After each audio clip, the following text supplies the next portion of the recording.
네, 오늘 시사와이드에서는 최근 발의돼서 논란이 되고 있는 조력 존엄사법에 대해서 살펴보겠습니다. 전세영 캐스터, 김경은 변호사와 함께합니다. 안녕하십니까? 네, 안녕하십니까? 안녕하세요. 네, 먼저 최근 발의된 조력 존엄사법, 이게 어떤 법인지 구체적으로 설명을 좀 부탁드리겠습니다. 예, 먼저 이제 말기 환자가 수용하기 어려운 고통을 받는 경우에 본인의 의사에 따라서 자기의 죽음에 대해서 자기 결정권을 갖도록 하자, 이게 바로 조력 존엄사법의 입법 취지로 보여집니다. 네. 조력 존엄사의 대상자는 말기 환자에 해당해야 되는 것이며 수용하기 어려운 고통이 발생하고 있고 신청인이 본인의 의사에 따라서 조력 존엄사를 희망하고 있을 것이란 세 가지 요건을 갖추고 있습니다. 다만 이 법안은 이 조력 존엄사를 희망한 사람이 말기 환자임을 입증할 수 있는 서류를 내야 되고요. 네. 그리고 이 수용하기 어려운 고통을 겪고 있다는 증명 서류, 이런 것들 신청해야 됩니다. 조력 존엄사위원회에서 대상자로 결정되고 1개월이 지나면 대상 본인이 담당 의사와 전문의 2명에게 조력 존엄사를 희망한다는 의사표시를 한 경우에만 조력 존엄사를 허용하도록 하고 있습니다. 네. 연명 의료 중단의 경우에 환자의 의식이 없을 때 가족의 동의를 통해서 하는 경우도 있었는데요.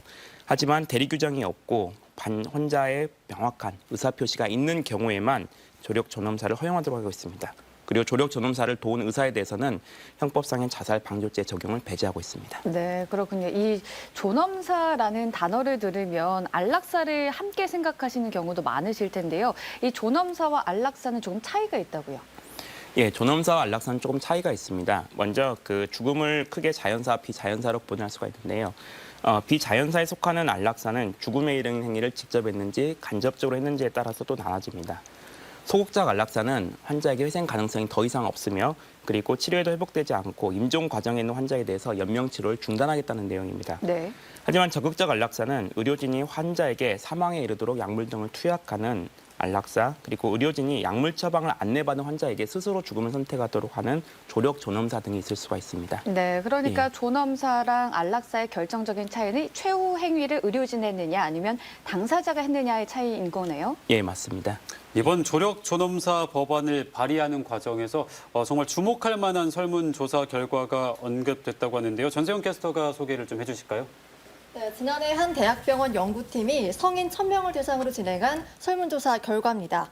안락사와 조력 존엄사 합법화에 대해서 어떻게 생각하느냐는 질문에 응답자의 61.9%가 매우 동의한다고 밝혔고요. 14.4%는 동의한다고 밝혔습니다.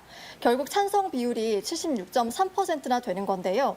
지난 2016년 조사 당시에는 50%였는데 안락사에 대한 인식 변화가 느껴지는 부분입니다. 네, 하지만 여전히 우려의 목소리도 있는데 전세영 캐스터가 이 조력 존엄사법에 대한 반응도 살펴봤죠? 네, 지금 시행하고 있는 연명의료 결정 제도, 이 제도 자체도 보완이 필요한 열악한 환경인데요. 조력 존엄사법 발의는 시기상조고 또 악용될 우려가 있다는 의견도 있습니다. 자세한 내용 영상에 담아봤습니다.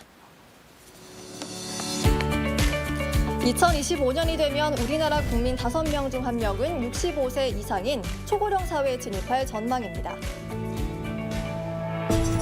하지만 안타깝게도 기대 수명과 건강 수명이 일치하지 않다 보니 우리가 일상적으로 마주하게 되는 죽음의 모습은 존엄한 죽음과는 거리가 멉니다. 실제로 통계청 조사 결과를 보면 2020년 전체 사망자의 75.6%는 요양병원을 포함한 의료기관에서 사망한 것으로 나타났습니다. 상황이 이렇다 보니 지난 5월까지 사전 연명으로 의향서를 등록한 누적 숫자가 130만 명을 넘어섰습니다. 지난 15일 보건복지부는 사전 연명으로 의향서 등록 기관에 노인복지관 30곳을 신규로 지정했는데요. 현장의 반응은 어떨까요?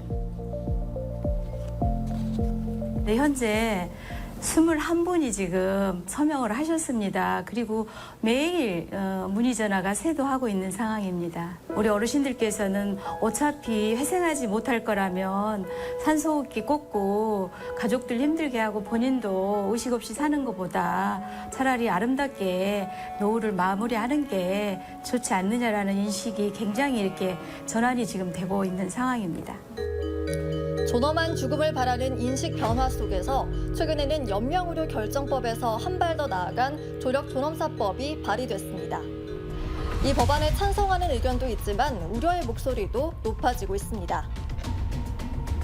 천주교 서울대교구 생명위원회는 인간의 생명은 마지막 순간까지 누구에 의해서도 침해할 수 없는 신성함이라면서 즉각 반대 입장문을 발표했습니다. 한국 호스피스 완화의료학회도 의사 조력을 통한 자살을 조력 존엄사라는 말로 순화시켜서 자살을 합법화하는 것이라고 비판했는데요.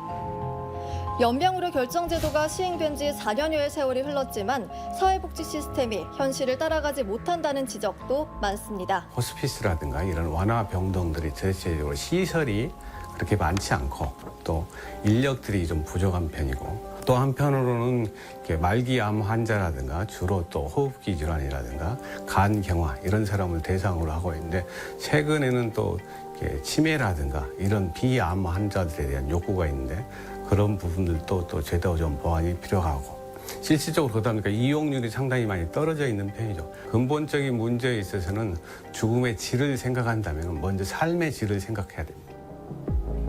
실제로 2020년 기준 암 사망자의 호스피스 이용률은 겨우 23%에 그쳤습니다. 게다가 호스피스 대상 질환은 암을 비롯한 4개 질환뿐입니다. 그런가 하면 연명으로 결정제도 역시 현장에서 어르신들이 자기 결정권을 행사하기에는 어려움이 많다는 지적입니다. 사전연명의료의향서 이 작성하는 것이 상당히 어렵습니다. 그분들이 직접 가서 자필로 써야 됩니다. 그런데 나이 드신 분들은 사실 자필로 이렇게 쓰지 못하는 경우도 있거든요. 그래서 좀 더 접근이 쉽도록 이렇게 법을 좀 개정해 주셨으면 그런 생각이 듭니다. 존엄한 죽음을 위해서는 조력존엄사법 제정이 시급한 게 아니라 더 중요한 문제가 있다고 하는데요. 법을 제정하는 것보다 존엄한 죽음에 대한 웰다잉 논의와 교육이 사회 전반적으로 잘 이루어져야 한다고 생각합니다. 어려서부터서 학교에서부터서 이 죽음이란 무엇이다. 그래서 우리가 준비할 수 있는 그런 사회 분위기가 좀 될 수 있도록 정부 차원에서 많은 교육이 좀 필요하다고 생각합니다. 존엄한 죽음에 대한 사회적 논의와 교육, 현실적인 복지 시스템 개편과 지원을 통해서 안타까운 최빈도 죽음의 모습을 바꿔나가야 할 때입니다. 네, 이게 생명과 직결되는 사안이다 보니까 아무래도 찬반도 뜨겁고 또 법안 처리도 쉽지 않다는 생각이 드는데요. 이 연명의료 결정법 물론 취지는 좋지만 이게 네. 분명히 한계는 있을 것 같거든요. 네, 어떤 맞습니다. 한계가 있습니까? 그 연명의료 결정법은 일단 연명 치료를 더 이상 하지 않겠다는 겁니다. 네. 회생 가능성이 없고 치료에도 회복되지 않고 더 나아가서 증상이 악화돼 사망이 임종해 있는 환자에 대해서는 더 이상 연명 치료하지 않겠다는 겁니다. 그런데 이럴 경우에도 산소나 물 공급, 그다음에 기본적인 의료 행위는 할 수는 있습니다. 그래서 이 경우에는 환자의 의사에 따라서 적극적인 방식으로 그다음에 환자의 생명을 앞당기를 할 경우에는 살인죄 또는 방조죄가 해당이 됩니다. 연명의료 환자의 대부분은 환자의 의사를 확인할 수 없는 경우가 대부분입니다. 네. 그렇기 때문에 가족과 의료진이 상의해서 결정을 하는 경우가 많습니다. 그래서 결국에는 이 연명의료 계획서에 직접 서명, 기명 날이 할 수 없는 경우가 많은데요. 그럴 경우에는 이제 녹취를 하게 되는데 임종에 있는 환자한테 임종이 곧 다가왔으니 이제 인공호흡기를 더 이상 떼도 되는지 물어보는 것 자체가 상당히 윤리적으로 받아들이기 어렵습니다. 또한 환자의 자기결정권을 존중하기 위함이란 취지와 벗어난 부분들이 있습니다. 그리고 환자에게 일종의 의무를 지우고 인권과 사생활 침해까지 갈 수가 있는 우려가 있습니다. 또한 연명의료 결정법의 한계와 하위 법령에 필요한 기준이 모호한 부분이 많아서 결국에는 처벌에 대한 두려움으로 불필요한 연명의료를 조장하는 결과가 많이 발생하기도 하였습니다. 네, 그렇군요.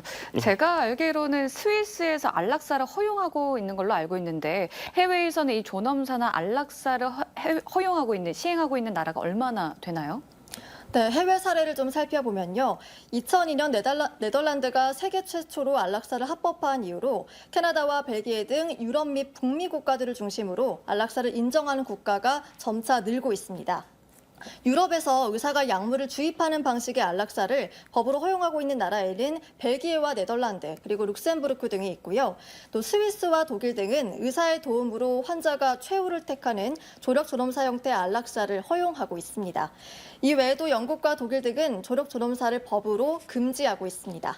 사실 우리나라에서도 연명의료 결정법을 제정하는 그 과정도 참 쉽지 않았을 것 같은데 그렇다면 더 나아가서 조력존엄사 법안의 입법 가능성을 변호사님께서는 어떻게 보시나요? 이 조력존엄사법은 어떻게 보면 의사의 도움을 받아서 스스로 생명을 결정하는 것입니다.